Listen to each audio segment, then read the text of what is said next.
Looking to turn a small bet into a big payday with DraftKings Sportsbook's same-game parlays? You can pocket more cash when you combine multiple bets from one game. Download the app, sign up with the code Patrick, get a special offer. Restrictions apply. See DraftKings.com/sportsbook for details. Ross Tucker, our good buddy, host of the Ross Tucker Football Podcast, also Even Money Podcast. He was on the call for Giants-Eagles Saturday night. And then he was also in Buffalo on the field for the Bengals and the Bills. And our good buddy back with us. Describe the atmosphere in Buffalo on the sidelines. Oh, it was awesome. It was awesome, Dan. Now, I don't know what gloves I was wearing. I was wearing the gloves that let you still be on your cell phone, but evidently those are not like water resistant. So huge mistake by me. My gloves were soaked like the whole second half. So I didn't even wear them. I went like barehanded. I had those like heat pack things trying to warm them back up. I didn't really take the snow into account that much in terms of my attire. Like even that jacket I was wearing, not really like a waterproof jacket, but I survived. The atmosphere was amazing. It felt like I was in a snow globe. I love being on the sideline. I'm just surprised by how the game played out. I mean, you're in Buffalo. It's a home game. They were decent favorites. It's snowing. It felt like the stars were aligned for this great Bills performance, and they got dominated. I mean, the Bengals came in there and just kicked their you-know-what. I'm trying to figure out, as much as I want to praise what the Bengals did, and rightfully so, and Joe Burrow, like what are the Bills missing here? So a couple thoughts. Number one, they got outcoached. I mean, let's just be clear about this. The Bengals seemingly on both sides of the ball were one step ahead of the Bills. You know, Dan, when Burrow catches the ball, like in the shotgun, it feels like 90% of the time he knows where he's throwing it before he even gets it. I mean, he actually reminds me of like Peyton Manning. He really does. Like he is that smart that as soon as he catches it, out. I mean, he just is that sharp. Whereas Josh Allen, it feels like Josh Allen was catching the ball. I don't know how much of this is coaching or how much of it was the Bengals D coordinator, Lou Anarumo, fooling Josh Allen. But Josh Allen looked like he was getting the ball. Dan was like in the backyard with his buddies, running around, like trying to find somebody open and then like rifling it in there. It felt like, you know, the Bengals were like playing chess and the Bills were playing checkers. That's number one. Number two, the Bills got beat up front on both sides of the ball. They don't have any real dudes on their D-line. And losing Von Miller obviously hurt.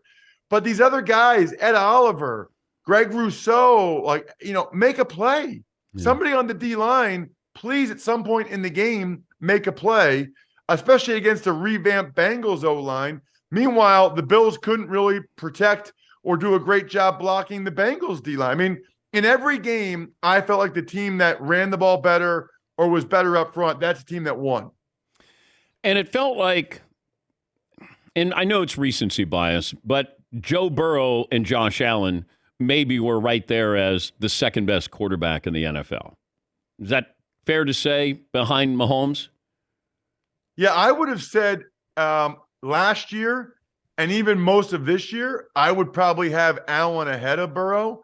I'm not sure that's the case anymore. Last year in the playoffs, Josh Allen was insane. I think he had like 7 touchdowns, no interceptions, a crazy passer rating, you know, over 10 yards per attempt. He was not that way this postseason. Josh Allen was not locked in like Burrow was yesterday. I don't know how those guys do it, to be honest. I mean, it wasn't like that much snow, but it was enough, Dan. I'm standing there. It's like hitting my eyes. Like I'm amazed at how well the Bengals in particular were able to throw and catch the ball in those conditions.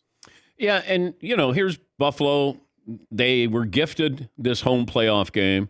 You had the conditions there. You had Damar Hamlin in the building. It felt like this is the storybook. This is destiny. The Buffalo Bills are going to go to Kansas City, and this time they're going to win in Kansas City. They're not going to run out of time. They're going to get their opportunity, and they're going to go to the Super Bowl.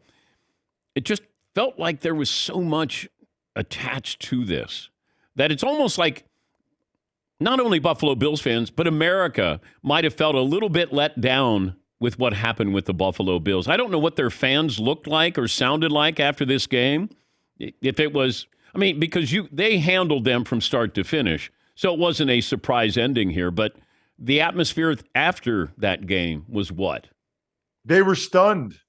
They were stunned. I played up there a few years, Dan, so I know a lot of those people. They really did think this was going to be their year, right? Like after what had happened the last couple of years, they thought this was their year. I interviewed Mixon on the field after the game, and it was 27-10. I would say half the Bills fans had left, in the last couple of minutes. But what's interesting is half had left. I don't know that I can ever recall leaving a field, 5 minutes after the game and seeing that many fans just sitting in their seats, just kind of stunned, just watching the field. Those people live for that, Dan. I mean, Western New York Bills fans, They live for that. And I think, look, I said it on the air. I was surprised they got handled like that. I know you got to think the Bills fans were shocked. We're talking to Ross Tucker, CBS Westwood One color analyst and host of the Ross Tucker Football Podcast, joining us on behalf of DraftKings Sportsbook. You got to see the Eagles' performance against the Giants. Before I talk about the Eagles, if you're the Giants, what do you do moving forward with Daniel Jones? I think you got to bring him back. I mean, what are your other alternatives? What are your other options? Well, I would franchise him. I would want to franchise him, and I would hope to get Saquon Barkley for a 4-year, $45 million deal. Totally sharing a brain, Dan. I think the Eagles game was the difference between going all in on a really nice contract for Daniel Jones versus let's just franchise tag him and see how it goes. He was not good. I mean, the interception to Bradbury was horrific. He almost threw several others. It did not look like he knew where to go with the football. He took multiple sacks he shouldn't. He missed some throws that he just couldn't miss. I mean, Dan, he one time ran out of bounds for a loss of 5 yards. So think about that. Everybody in there, all right, we all know that if you're outside of the pocket, you can throw the ball away and you don't lose any yards. You're allowed to do that. He ran out of bounds for a loss of 5 yards. If I was an offensive lineman on the Giants, I would be like, what are you doing? It's year 4. He's played a lot of football. Flick it out of bounds. Yeah. You're allowed to do that. He played really poorly, and I think played poorly enough that it'll give the Giants enough pause that they'd rather franchise tag him than give him a big deal with multiple years of guarantees. According to DraftKings, the Niners are 2.5-point underdogs against the Eagles. Where are the Eagles vulnerable when it comes to the Niners game plan? So I think the Niners have to run the football, and I think the Niners have to have a lead. If the Niners fall behind and they get into a drop-back passing game, that's not really how their offensive line is designed, and the Eagles' D-line is just ferocious. And I don't think Purdy's in a good spot if it's a bunch of drop-back pass. I think this game is critical. First quarter, second quarter, the Niners have to get a lead, and they have to be able to run the football, which I think they can do. Teams have been able to run the ball on the Eagles at times. So watching that game, if the Niners are able to run the ball on the Eagles, then they got a real chance. If they can't, boy, I feel like they're in trouble. That will be tough. That's asking a lot of Purdy to win that game with his arm in Philadelphia on Sunday. What do you do if you're the Cowboys? It's a good question. I thought that was a huge missed opportunity, Dan. Huge.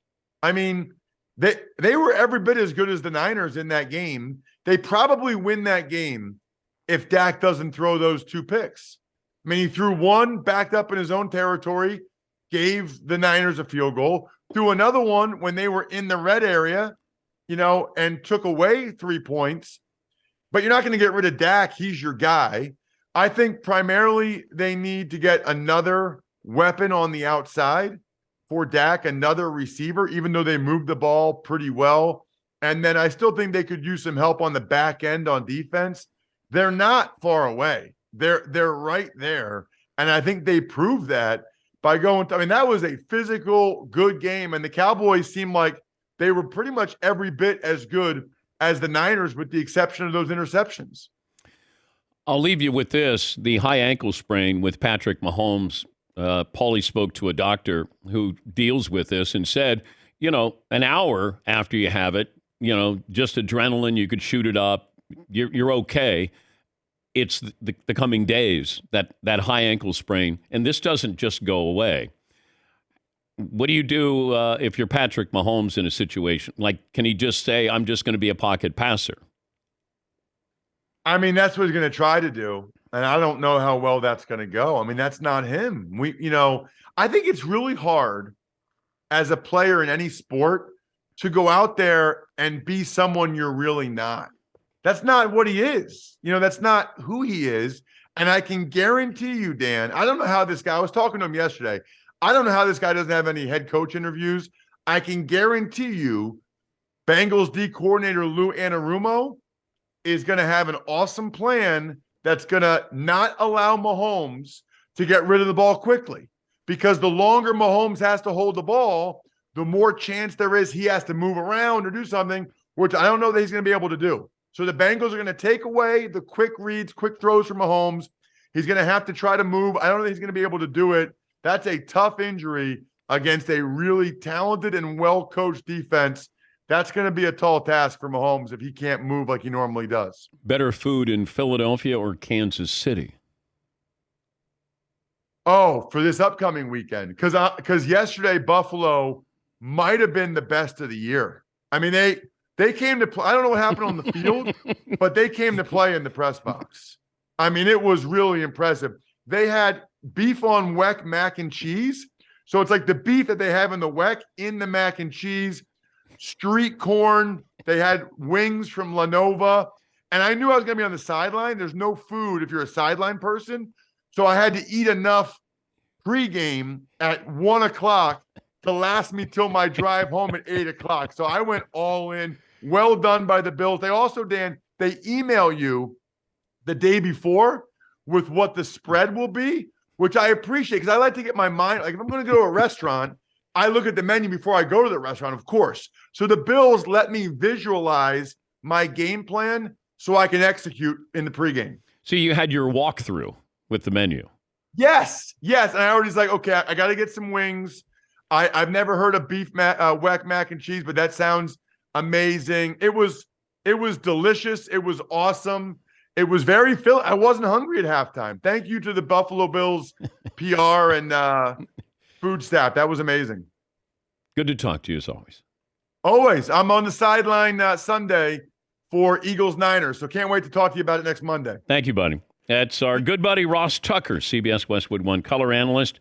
If you're looking to turn a small bet into a big payday, DraftKings Sportsbook, same game parlays. You can pocket more cash when you combine multiple bets from one game.